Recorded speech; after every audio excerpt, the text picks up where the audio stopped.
Alright, my name is Peter, and for 2.5 years I've been making a video game called Cadence. It's absolutely no coincidence that for 2.5 years my life has been pretty stressful. Making games is hard, So, where does that stress come from? At the root of it is fear. It's a fear of failure. It's a fear that if my video game isn't successful, me, Peter, is not successful. And recently I was lucky enough to get 2 months off from my fears and anxieties when I was selected to be the inaugural intake for Stugan.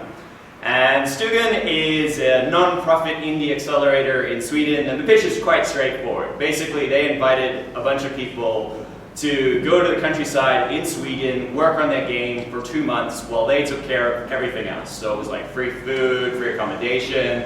It's pretty fucking awesome. And it sounded too good to be true, and we were very skeptical before we were there, but it was that good. And my goal while I was at Stugan was to launch Cadence on Steam Early Access. That didn't happen, obviously, but the whole experience was still profoundly life-changing. And one of the first lessons I learned at Stugan was you should probably throw away your cell phone, but you won't, and I probably won't either. Because a lot of the little things are really distracting, and it's those notifications, the little things that you have to do every day, deciding what you're going to wear today, deciding what you're going to eat, looking at the fridge for the 3rd time, deciding if that thing in the corner that's been there for 2 months is actually going to give you food poisoning. Those are the kind of things that they're very small, but they add up, and they're burning the same fuel that you need to be creative. And what is creativity? For me, it is solving problems. It's making effective decisions. And while I was at Stugan, I solved a lot of problems on Cadence that have been haunting me for a very long time, almost the whole duration of the project.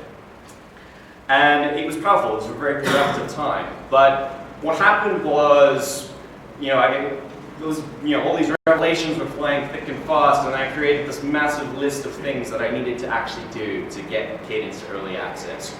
So as the 2 months were going, I started to get really stressed out, and my anxiety was kind of building to a fever pitch. Because the last time I released something publicly, it was the Cadence Kickstarter, and that failed, and that was pretty tough. And not only did it mean that we were still dealing with the sort of financial shadow of that, because we weren't getting money, and well, I kind of don't know how I'm still eating, haven't really figured it out, I'm not paying it too much attention, but it also meant that the last time I released something publicly, it fell short of my expectations, and that causes a lot of fear.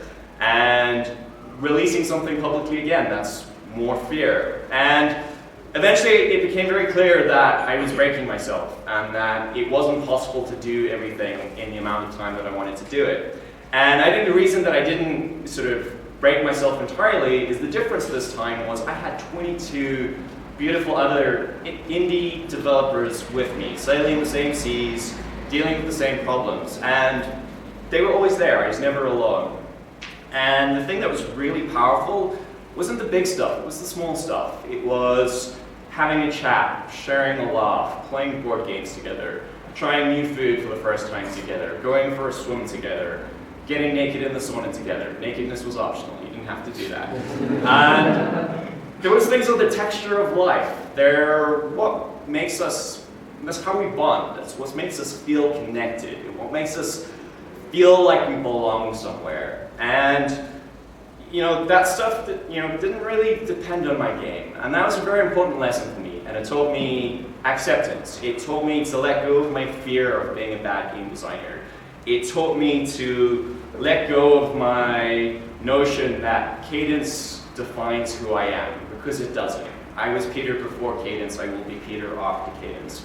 And it taught me to accept the fact that if I don't release my video game on time, that's okay. And that was pretty cool. So next year, if they do Stugan again, you definitely should apply. Very recommendable.